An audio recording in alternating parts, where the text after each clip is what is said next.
তো বন্ধুরা, গভর্নমেন্টের তরফ থেকে কিন্তু আধার কার্ড নিয়ে বড় আপডেট চলে এসেছে। আধার কার্ডটাকে গভর্নমেন্ট আরও সিকিউর করার চেষ্টা করছে। তো তার জন্য কিন্তু আমাদের অ্যাপসও চলে এসেছে।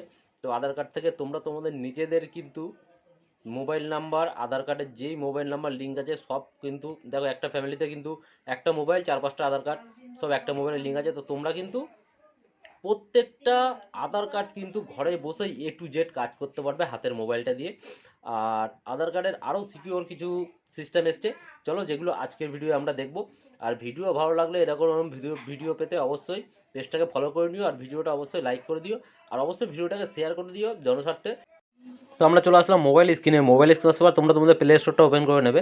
ওপেন করে নেওয়ার পর এখানে সার্চে যাবে, গিয়ে সার্চ করবে আধার। তো আধার সার্চ করার পরে দেখো আধারে ক্লিক করবে। ক্লিক করার পর দেখো তোমাদের সামনে এরকম একটা ইন্টারফেস চলে আসবে। তো তোমরা এখান দিয়ে, আমার ডাউনলোড করা আছে, আমি ওপেন করে নিচ্ছি, তোমরা ডাউনলোড করে এখান থেকে ওপেন করে নেবে। তো ওপেন করে নেওয়ার পর এখানে সব যত পারমিশন চাবে তোমরা অ্যালাউ করে দেবে।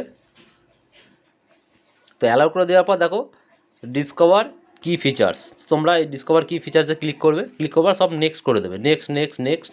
এখানে দেখো এন্টার আধার নম্বর, তোমরা তোমাদের আধার নম্বরটা দিয়ে দাও, যে আধার নম্বরটা তোমরা ঠিকঠাক করতে চাও আর কি, সেই আধার নম্বরটা এখানে দিয়ে তোমরা লগ ইন করে নাও। তো চলো আমি আধার নম্বর দিয়ে নিচ্ছি। তো আধার নম্বর দেওয়ার পর এই কন্টিনিউয়ে ক্লিক করো। কন্টিনিউ ক্লিক করে নিলাম। এখানে টার্মস অ্যান্ড কন্ডিশন দিয়েছে, এগুলো তোমরা পড়ে নিলে পড়ে নেবে। পড়ে নেওয়ার পরে এর নিচে দেখো ছোটো টিক বক্স আছে, এখানে টিক দিয়ে তোমরা এই প্রসেসে ক্লিক করো। দেখো টিক দিয়ে প্রসেসে ক্লিক করলাম। ক্লিক করার পর তোমাদের দেখো একটা ভেরিফিকেশান চলে আসবে। সিম কিন্তু মোবাইলের মধ্যে থাকতে হবে, অন্য মোবাইলে থাকলে হবে না। তো এখানে সেন্ড SMS-এ তোমরা ক্লিক করে দাও। তো দেখো আমাদের সেন্ড এসে ক্লিক করে দেওয়ার সাথে সাথে দেখো SMS সেন্ড, এখানে দেখো একটা পপআপ আসবে, তোমরা সেন্ডে ক্লিক করে দাও। ক্লিক করে দেওয়ার পর দেখো SMS ভেরিফিকেশান হয়ে গেছে। এবার আমাদের মোবাইল নাম্বার ভেরিফিকেশান হচ্ছে।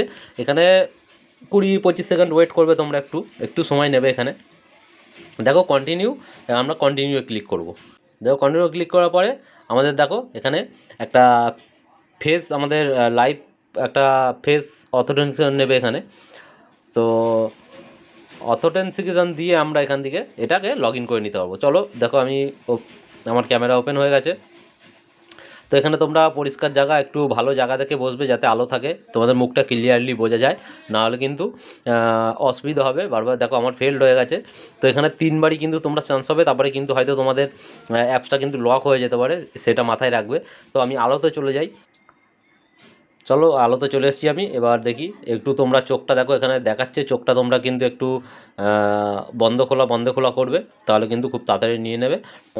দেখা যাক কী হয়, নিচ্ছে না কেন। চলো আমাদের দেখো ফেস নিয়েছে, এখানে দেখো রাইট দেখিয়ে দিয়েছে।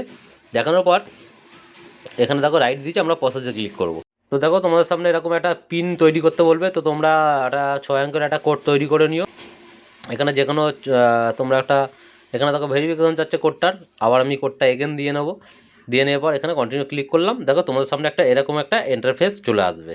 তো তোমরা এখানে ল্যাঙ্গুয়েজ সিলেক্ট করতে বলছে, আমি স্কিপ করে দিলাম। তো দেখো তোমাদের সামনে এরকম একটা ইন্টারফেস আসবে। তোমরা এখানে আসার পর দেখো তোমরা যদি এই কিওয়ার্ডটায় ক্লিক করো তোমাদের আধার কার্ডটা শো করবে। তো আমি যদি এই কিওয়ার্ডটায় ক্লিক করি, দেখো আমাদের আধার কার্ডটা এখানে শো করেছে। এইখানে দেখো আনমার্কস ডাটা ক্লিক করলে তোমাদের এই আধার কার্ডের নাম্বারটা শো করবে। আর এখানে দেখো বায়ো লক, এখানে দেখো আমরা যদি আমাদের আধার কার্ডটা যদি এখানে ক্লিক করি এই বায়ো লকে, তো দেখো খুব সহজেই কিন্তু আমাদের আধার কার্ডটা এইখানে দেখো লকটা বায়ো হয়ে, মানে আমাদের আধার কার্ডটা কেউ কিন্তু মিস আউট করতে পারবে না।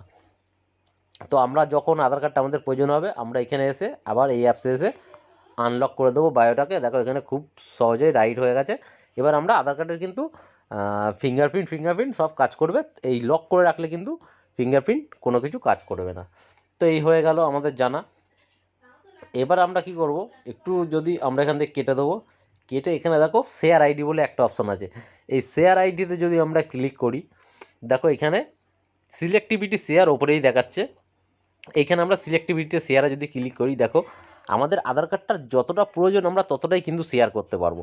এইখানে দেখো আমরা কি শেয়ার করব এখানে দেয়া আছে। দেখো আমরা যদি আমরা ধরো আমাদের অ্যাড্রেসটা সিলেক্ট করব, আমাদের ইমেলটা সিলেক্ট করব, আমাদের জেন্ডারটা সিলেক্ট করব, বাদবাকি কিন্তু আমাদের এই কটা। এবার দেখো প্রাইভেসি আইডি এখানে চলে গেলাম। এবার দেখো এখানে শেয়ার দেখাচ্ছে কী তুমি শেয়ার করেছো। এবার শেয়ার নেমে আমরা ক্লিক করে যে কোনো কিছু কিন্তু শেয়ার করতে পারবো। দেখো এখানে এই 3টে জিনিসই তার কাছে যাবে, আমাদের না ফোন নাম্বার দেখতে হবে, না ডেট অফ বার্থ দেখতে হবে, না কিছু দেখতে হবে। তো এরমভাবে কিন্তু আমরা আমাদের আধার কার্ডটার কিন্তু প্রাইভেসি রাখতে পারবো। তো এখানে আমি ব্যাকে চলে যাই। এবার যদি তোমরা তোমাদের আধার কার্ডের বেশ কিছু জিনিস চেঞ্জ করতে যাও, তোমরা স্ক্রল করে একটু ওপরে তুলবে, এখানে দেখো মাই আধার আপডেট। তো এই মাই আধার আপডেটে যদি তোমরা ক্লিক করবার তোমাদের সামনে দেখো এরকম একটা ইন্টারফেস চলে আসবে। এখানে দেখো মোবাইল নাম্বার আপডেট, আমরা যদি এইখানে ক্লিক করি, আমরা এখানে কিন্তু দেখো 30 দিন টাইম চাচ্ছে, 75 টাকা ফি চাচ্ছে, আর নিউ মোবাইল নাম্বার, এখানে মোবাইল নাম্বার দিয়ে কন্টিনিউ ক্লিক করলে কিন্তু আমরা খুব সহজে আমাদের আধার কার্ডের কিন্তু মোবাইল নাম্বার চেঞ্জ করতে পারবো। তো আমি ব্যাকে চলে যাই। দেখো এখানে আরও বেশ কিছু ফিচার্স আছে। এখানে দেখো অ্যাড্রেস আপডেট, এখানে মারলে কামিং সুন এখনও আসেনি, নেম আসেনি, ইমেল আইডি আসেনি। তো এই তিনটে জিনিস খুব সহজেই চলে আসবে। আর ভিডিওটা ভালো লাগলে অবশ্যই লাইক করে দিও, আর চ্যানেলটাকে বা প্রোফাইল বা পেজটাকে অবশ্যই ফলো করে নিও। চলো টাটা, বাই বাই, ভালো থেকো, সুস্থ থেকো।